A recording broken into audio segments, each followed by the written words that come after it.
derrière notre Clio d'occasion. Ah oui, on peut pas la rater là. Vous allez être fiers de votre occasion. Avec Renault Occasion, bénéficiez de 3 ans d'entretien et de garantie pour 1 euro. Renault Occasion, c'est en étant exigeant qu'on reste numéro 1. Source Argus 2017. Conditions sur Renault.fr.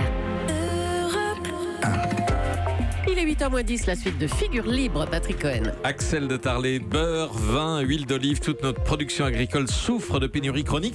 Et Axel, vous nous dites qu'il va manquer de foie gras pour les fêtes de fin d'année. Ben oui, parce que des millions de canards ont été abattus à cause de la grippe aviaire en début d'année. Et c'était déjà le cas l'année précédente. En 2 ans, le cheptel français a chuté de 38%. Et bien donc, logiquement, la production de foie gras s'en ressent. Elle sera cette année inférieure de 44% par rapport à l'an dernier. On a quasiment divisé par 2 la production de foie gras en 2 ans. Alors heureusement, en face, on a tendance à manger moins de foie gras, mais enfin, cette année, à nouveau, il va falloir s'attendre à des hausses de prix, au moins 10% plus chères.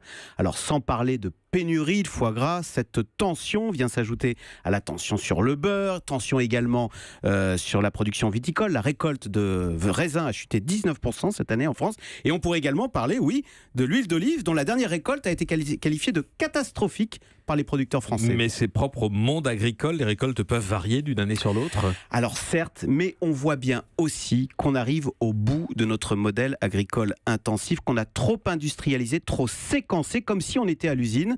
Premier problème, la monoculture. Vous savez, avec la génétique, on a privilégié les plantes, les espèces les plus rentables. Donc des pommes bien rondes, des tomates bien rouges, des vaches qui produisent peu de matière grasse. Résultat aujourd'hui, eh bien, on n'a plus de beurre. Le problème, c'est qu'en perdant ainsi de la diversité animale et végétale, eh bien, on a fragilisé les espèces face aux virus, face aux bactéries.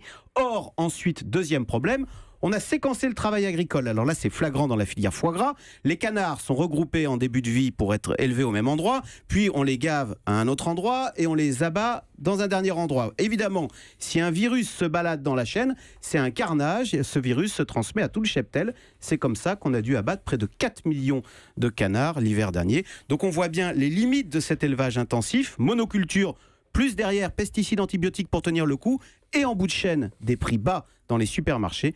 Écoutez, ça tombe bien parce que et les consommateurs et les agriculteurs veulent sortir de ce cycle infernal.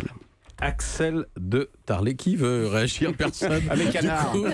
Ça vous amuse? De canards abattus, mais le Donald a été élu. Ah oui. Très bien. Le Donald. J'ai une blague sur tes canards à faire, c'est celle-là. Bon, très bien. Je me venge. Bon, je vois que les figures libres le sont de plus en plus. Ah oui.